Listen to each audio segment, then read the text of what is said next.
We bought this $40 grinder off the TikTok shop to see if it's worth your money or if it's dog shit. It's what every bad welder needs, a good grinder. And with good grinders costing like $300 fucking, it might not be a bad idea to find a cheaper alternative. This is the box the grinder comes in. Jav-in is how I assume you say that. I don't really know.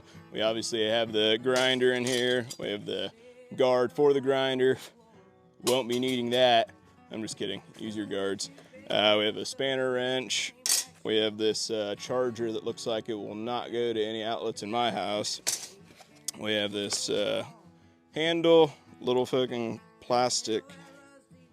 That thing is pretty shitty. And we have this 2 amp hour battery. And we also, which I'd like to see some more companies doing this shit, they sent us 5 discs, which is pretty cool. So first look at this. This is definitely some pretty fucking cheap plastic, but some cool features that are on it is if you press this button on the back, you can turn the whole head of your grinder into those 3 different positions, which I kind of think is cool. And this button on the side is a trigger lock, so you can just press that and the tool keeps running. I can totally understand why tools here don't have that, but again, it's kind of a cool feature. So now we'll see how this thing cuts. We've got it turned to the side, so we can just press our trigger down there and cut it this way. And in the interest of safety, I do have my pancake on. I took my lens out, so I just have a clear lens in here. So let's see how this cuts. Ah, hell yeah. Jesus Christ. Holy shit, dude. Well, now it's not working. This battery was fully charged when we pulled it out of the box. It is at 3 bars now, but this thing does not seem like it has the balls to do very much. Let's listen to these spool up differences.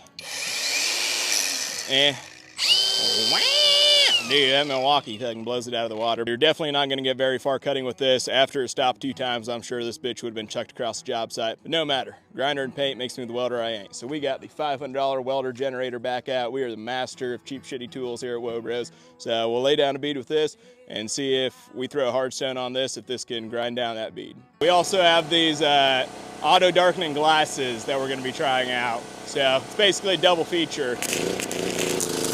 We have the smallest tacks in existence on this, but it's holding.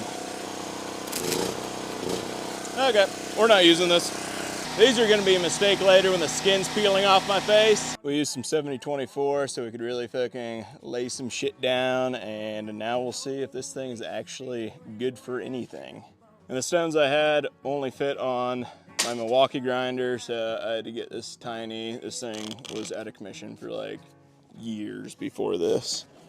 So, God, no way. Well, I'm calling it.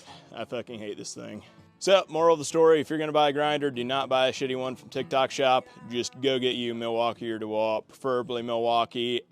This is definitely a buy once, cry once scenario. I like trying to find cheaper alternatives, tools that still work good, and this is not the fucking case. That grinder is dog shit. Grinder's dog shit. These auto lens glasses, horrible. Do not buy these. That $500 welder I've had better luck with in the past, and today was not its day. I think it's only good for 3/32 rod, and we were trying to use 1/8 inch 60-10. Yeah, thanks for watching, everybody. Thanks for the support. Have a good rest of your day.